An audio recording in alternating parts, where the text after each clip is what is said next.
Muy buenos días. Hoy es miércoles 17 de abril de 2013. Esta es la hora de la verdad y estos son temas y asuntos que trataremos en la grata compañía de ustedes. Desde aquí, desde Radio Red de RCN. En nuestra nota editorial hablaremos de la manera como se cometió el fraude en Venezuela y cuáles son los motivos que llevan al candidato Capriles a exigir el reconteo de los votos. Colombia apoyó a Maduro sin que hubiera reconteo de votos. Ahí hay una responsabilidad política inmensa. Todo el respaldo que tiene Maduro es el respaldo que le dan los países del ALBA y Colombia. Una tiranía que se levanta sobre unas bases completamente deleznables y que Colombia respalda. Es absolutamente increíble lo que hizo nuestra Cancillería y lo que hizo nuestro presidente de la República. Detrás de un plato de lentejas de las conversaciones en La Habana, entregaron la respetabilidad de Colombia y la significación de una democracia que lo sea de veras. El problema gravísimo de Venezuela. Tenemos el contenido de la denuncia de Capriles y las razones por las cuales pide lo que no se le niega a nadie en el derecho electoral colombiano, el reconteo físico de los votos uno por uno. 7 muertos en Caracas. Esto ya empezó. 7 muertos. Se infiltran los matones de Chávez dentro de las campañas de Capriles. Disparan supuestamente contra la policía para que tengan la respuesta. Y eso es lo que pasa. 7 muertos. La cuota inicial. Otra vez, la responsabilidad de Colombia en esas masacres, respaldando un gobierno despótico, dictatorial, que se roba manifiestamente unas elecciones. El carrusel de Bogotá, la responsabilidad política de la izquierda colombiana.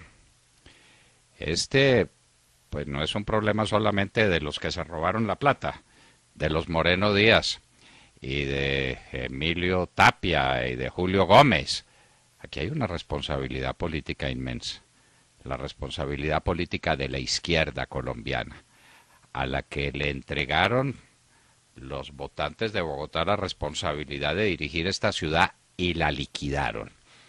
Entre la frivolidad y la incapacidad administrativa de Garzón, la tendencia descarada al robo de los Moreno Rojas y finalmente la ineptitud y la insolencia de Petro acabaron con esta ciudad. Hoy trataremos un tema muy delicado, los 600 millones de dólares que va a ejecutar la empresa de telecomunicaciones de Bogotá sin que el Consejo de la Ciudad lo sepa, sin que le pregunten, sin que apruebe semejante enormidad. Nos vamos para los Estados Unidos. El atentado de Boston. Han descubierto, mucho han descubierto, cómo fue la técnica para fabricar las bombas que puso en ascuas la más grande nación de la Tierra. ¿De dónde viene ese atentado? ¿Quiénes son? ¿Qué buscan? ¿Para dónde van? Y lo que todo el mundo se pregunta, ¿cuál será el próximo? Esperamos que no sea con una bomba Lapa de las que aquí conocemos también. Y a propósito de las bombas Lapas, le contaremos cómo es el cuidado que tiene el gobierno nacional con las víctimas de la violencia. Hablaremos del conductor de la buseta que fue víctima directa de la explosión, que perdió su capacidad de trabajo y al que el gobierno del presidente Santos abandonó, porque la ley de víctimas es solo para la publicidad, solo para el cuento. A la gente la dejan tirada, botada. De lo que se trata es de hacer propaganda y no de recuperar a las víctimas. Los testaferros del Loco Barrera, que hubo uno que se ganó 40.000 millones de pesos en un ratico, o recibió bienes por ese valor para esconder las propiedades gigantescas del Loco Barrera. Y aquí nos volvemos a preguntar, ¿quién le metió la mano a la ley de extinción de dominio para quitarle su elemento fundamental? ¿Quién fue? ¿Con qué propósito? Bueno, el propósito lo conocemos. ¿Quién fue? En la ley ciudadana le quitaron los dientes a la ley de extinción de dominio para proteger a los testaferros. ¿Quién hizo eso? Aquí en Colombia nadie responde. El gobierno, por supuesto, no se dio cuenta porque no se da cuenta de nada. El fiscal general de la Nación tendrá 3 años más de ejercicio de su poder para salir más veces por las calles de Bogotá, para pelear con el procurador y, desde luego, para no mirar las cosas que tiene que mirar. Seguimos preguntándonos, ¿dónde está el proceso contra Ángela María Buitrago, señor procurador, señor fiscal? Tal vez usted ahora ya, pues descansado y tranquilo, nos pueda decir dónde está ese proceso y en qué va el proceso contra el juez Suárez Vaca. 2 preguntitas que le hacemos así rápidamente a usted, señor fiscal, que ya con 3 años de garantía podrá ocuparse de su despacho y no de la prensa y no de los espectáculos y no de la política, que es a lo que usted está dedicado, señor fiscal, se lo decimos con toda consideración. En Boyacá, el presidente Santos dijo que su gobierno había invertido 4.5 billones de pesos en carreteras. ¿Dónde están las carreteras, presidente? ¿Por qué no nos hace una lista de las carreteras que usted ha construido, de los proyectos que usted inició, de las obras que ejecutó? 5 billones de pesos. Eso es mucho dinero. Eso son más de 2.500 millones de dólares. ¿Nos quiere decir dónde están, señor presidente? No haga esos alardes. Ya pues a estas alturas de la vida, casi terminando su gobierno, le queda mal hablar de promesas. Entonces habla de ejecuciones imaginarias. El Comité de Agenda a la Presidencia del Consejo, ¿eso qué es?, nos preguntarán. Ese era el comité que se ocupaba de todo el manejo de la campaña de Ernesto Samper. Esa campaña cometió, entre otras cosas, así por encimita, el desaguisado o el delito de encubrir los dineros del narcotráfico que llegaron para la campaña en las vísperas de las elecciones. Pues uno de los miembros del Comité de Agenda, Juan Fernando Cristo, es ahora presidente del Senado. Definitivamente la política es dinámica. Nunca explicó el doctor Juan Fernando Cristo si se enteró o no se enteró de lo que tenía que enterarse y de lo que se enteraron todos. La llegada de la plata de los Rodríguez Orejuela para ganar las elecciones de 1994. A estas alturas, Juan Fernando Cristo es el presidente del Congreso de la República. Los argentinos meten sus dólares en cuevas. Ese es ya el colmo de la desesperación de un pueblo que no sabe para dónde va. La nación más rica de América Latina se debate en la pobreza y en vísperas de una crisis sin precedentes. Así son los socialismos del siglo XXI. Y a propósito de socialismos y a propósito de políticas cerradas, el Fondo Monetario Internacional puso a Colombia al desnudo. Hizo una especie de ranking de los países de América Latina por su crecimiento en este año de 2013. ¿Sabe qué puesto ocupamos? El último. E hizo otro ranking, el del desempleo en América Latina. ¿Sabe qué puesto ocupamos? El primero. Es decir, somos el país de más alto desempleo y de más bajo crecimiento. Ese es el resultado de una buena política económica, señor presidente Santos. Últimos en crecimiento, primeros en desempleo. ¿No está muy orgulloso? Se prepara lo que van a llamar el Congreso para la Paz, dicen que con 20.000 asistentes.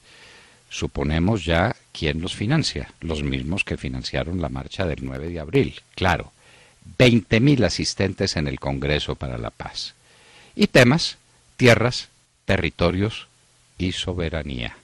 Es decir, se está aclimatando a través de estos congresos las decisiones que ya están tomadas en La Habana y que simplemente van a disfrazar y a maquillar durante unos meses. Eso ya está negociado hace rato. Hubo un violento terremoto en la frontera entre Irán y Pakistán. Se habla de decenas de muertos, no se sabe cuántos todavía. Hay poblaciones completamente aisladas. La intensidad fue de 7.8 en la escala de Richter. En California hay verdadera conmoción. Los resultados del acoso a una niña, a Audrey Pott, que se pasó de tragos, se emborrachó. Borracha, prácticamente desgonzada por los efectos del alcohol, fue víctima de la violación que ejecutaron sobre ella 3 jóvenes aprovechando su estado total de indefensión. Pero no solamente eso, sino que grabaron cuidadosamente esas violaciones y las pusieron en las páginas de Internet. La niña, acosada, desesperada, enloquecida, se suicidó. Esto es lo que está pasando en la juventud de los Estados Unidos y en la de acá también. ¿Se va Juan Camilo Restrepo del Ministerio de Agricultura? Es la pregunta que nos hacemos. Nuestro barquero, William Calderón, asegura que eso es un hecho. El ministro dice que él no se va. ¿Qué es lo que va a suceder? Y las vallas de Francisco Santos. Aquí ya prohibieron la opinión, el derecho a opinar. Y contra el mandato del artículo 20 de la Constitución se montó la censura. El Consejo Nacional Electoral ayer no se atrevió a ordenar el desmonte de las vallas. El alcalde de Medellín dice que no ordenó que se desmontaran las vallas en Medellín, pero se desmontaron. Es que no se puede opinar. Es que no se puede decir que el señor Márquez es un asesino peor que Pablo Escobar. ¿Está prohibido? ¿Nos quieren decir quién lo prohíbe? ¿Cuántas órdenes de captura tuvieron que ser levantadas contra el señor Márquez para que pudiera ir a vivir como un rey en La Habana por cuenta de todos nosotros? El gobierno no nos ha contado todavía cuánto nos cuesta ese paseíto por la paz. Pero volviendo al tema, no se puede decir eso, no se puede recordar cuál es el prontuario de estos asesinos a los que se les está entregando el país, no se puede opinar. Ya dijo el Foro de Sao Paulo, hay que acallar por todos los medios a los que llaman enemigos de la paz. ¿Será esta una de las formas para empezar a acallarlos antes de ponerles una bomba a lapa? Y hoy en la historia, un día como hoy, en el año de 1961, el presidente Kennedy traicionó a los cubanos que querían recuperar el país. La tragedia de Playa Girón, llamada también de Bahía Cochinos. Un día como hoy, un desembarco triste, una traición manifiesta, la traición de Kennedy a la causa cubana. De todo esto y de mucho más hablaremos con ustedes en las próximas horas, en la Hora de la Verdad. Y recuerden que pueden seguirnos en Facebook o en Twitter en @Hora de la Verdad. También pueden sintonizarnos a través de Wonder Radio y TuneIn en sus dispositivos móviles y sintonizarnos también en nuestras frecuencias 970 AM en Bogotá, 710 AM en Medellín y 1200 AM en Cali. Y como siempre, gracias a Grijalba Construcciones Metálicas Ingenieros Limitada, también nos pueden seguir a través de nuestra página de internet. Nos pueden escuchar en vivo y en directo o en diferido. Recuerden la dirección www.lahoradelaverdad.com. Son las 6 de la mañana, 13 minutos. Comenzamos ya. Bienvenidos.